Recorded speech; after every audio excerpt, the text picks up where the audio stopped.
We are doing a study to look at a specific type of cancer of the swallowing tube, also known as the esophagus, and hopefully come up with a way that we can reduce some of the disparities in death and disease burden from esophageal cancer. Hello everybody, it's Camille Suleiman and I'm a medical student at the University of Illinois College of Medicine. Today I'm going to be talking about a research project that we are currently working on at the Otolaryngology or Ear, Nose, and Throat Department at UI Health. In this project we are exploring potential risk factors for a type of cancer of the esophagus, the tube that carries food from your mouth to your stomach. Specifically, we're looking at Esophageal Squamous Cell Carcinoma. Our goal is to reduce disparities and death from this cancer by providing early screening for at-risk individuals using a scope called Transnasal Esophagoscopy, which we will talk about with Dr. Sims later in this video.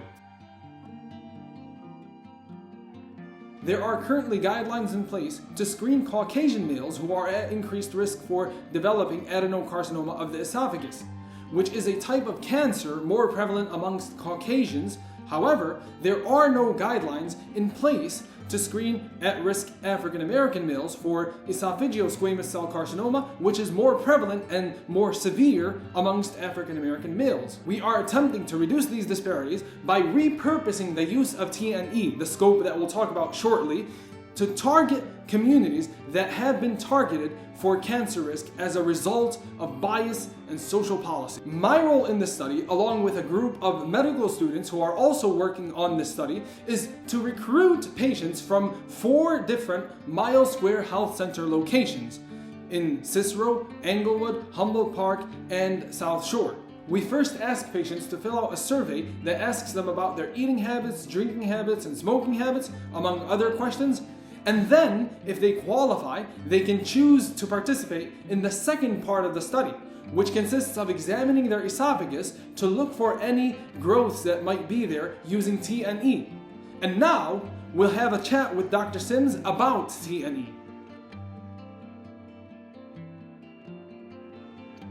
Okay, I'm joined by Dr. Sims, the principal investigator of our research project. First, I'm going to ask him to introduce himself, and then we're going to talk about TNE. Hello, I'm Dr. H. Stephen Sims. I am an otolaryngologist or ear, nose, and throat specialist here at UI Health, and we are doing a study to look at a specific type of cancer of the swallowing tube, also known as the esophagus, and hopefully come up with a way that we can reduce some of the disparities in death and disease burden from esophageal cancer. TNE is a transnasal esophagoscopy, and what that really means is we can get to the area where one enters into the esophagus or the swallowing tube by going through or across the nose. So transnasal, and then the esophagoscopy is we use a small camera, a small scope, to look down in the esophagus or the swallowing tube, and we can do that in patients in the office. We numb you up first, but it can be done in a patient who is awake. It tickles the nose a little bit, but it is not particularly uncomfortable. So this is what the scope looks like. It has a light on the end of it that can move around a little bit and bend so I can see where I'm going. This tube itself is about the size of a fat piece of spaghetti. It's not very big. It has the light on the end of it, and it moves around from side to side. And that allows us to navigate sort of in different spaces in the body. We can turn it and move it around and get down into the swallowing tube.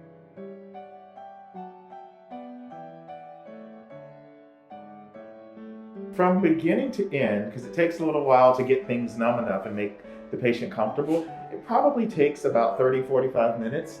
Doing the scope itself doesn't really take that long. To go from the nose down through the swallowing tube into the stomach probably takes about 7 or 8 minutes, something like that. But it sort of depends on what we see there. If we see something that maybe looks suspicious, we might take a little piece of it, and that would make things take a little longer. But in general, the actual scope part of it is maybe 10 minutes, but the entire procedure is about a half hour, 45 minutes. In terms of scoping, that's pretty much all I do. My specialty within ear, nose, and throat is looking at vocal cords and looking at swallowing disease. So I scope pretty much everybody. There are different types of scopes and there are different lengths and sizes, but almost all I do is scope people. So it doesn't hurt. Because you're awake, you will know that we are doing something, but we numb it up. We both give some numbing medicine in the nose.